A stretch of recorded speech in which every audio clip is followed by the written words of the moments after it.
Hello, it's Liz from the Barefoot Hypno. I wanted to talk today about other people's advice, including the whole Googling advice. One thing I found when I had a baby was the world and his dog is an expert. Everyone has got advice for you. Everyone's got opinions.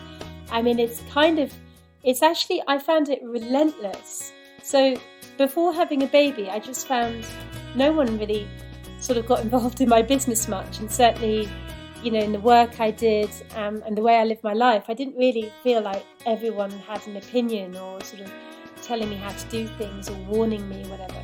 But as soon as I had a baby, honestly, it just seemed every other person who came into contact with me was like, you should be doing this, or you should be doing, or you probably, oh my gosh. And it's really hard because you are vulnerable. You honestly don't know what you're doing.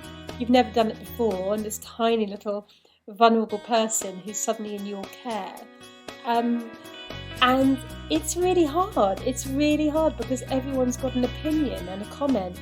And I think that was one of the hardest things for me, was just to create a sort of bubble, like a protective bubble around myself, in which I was just left alone, And in terms of it's your baby, you do know, trusting your instinct, being clever about it, not avoiding things. If there is an issue, then being sensible about it, like who should I contact, who can help me, what's the best thing to do. There's some amazing practitioners out there, and there's a lot of incredibly experienced therapists, whether it's alternative therapy or more medical based, but there's so many people out there to help, and there's so many people who have really genuine expertise. But what you do have to do is literally physically imagine your protective bubble, because as I say, the world and his dog have got opinions and are basically diagnosing you off, oh well, my sister or my, and it's draining, and you can't take it all on, and it's not good to, because all it does is keep you away from your own instincts.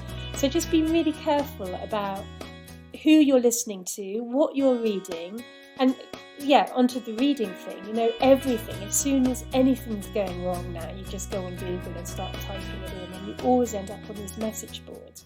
And 100 messages later, you're probably in more of a state than you were when you started. But who wrote those messages? Why did they write them? Often people only get on those message boards because they've had a really traumatic experience and they want to feel validated or feel that they've got something to offer. But really, everyone's unique. Every situation is unique.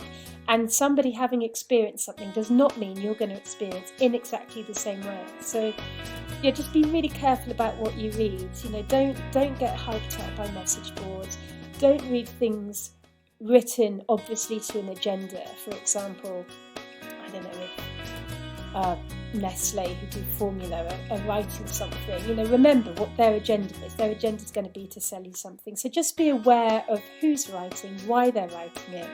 And honestly, every day when you get up, just put that protective bubble, imagine it. Just visualize your protective bubble that comes around you and your baby, and you're safe and you're secure, and that protective bubble will just keep people away, or keep their opinions and advice and their triggers and their shit that they're carrying and their baggage, all the things that make people do and say stuff. It'll just keep it all off you. And it's absolutely fine to listen and be really polite and thank people for their input, and then walk away and completely forget about it.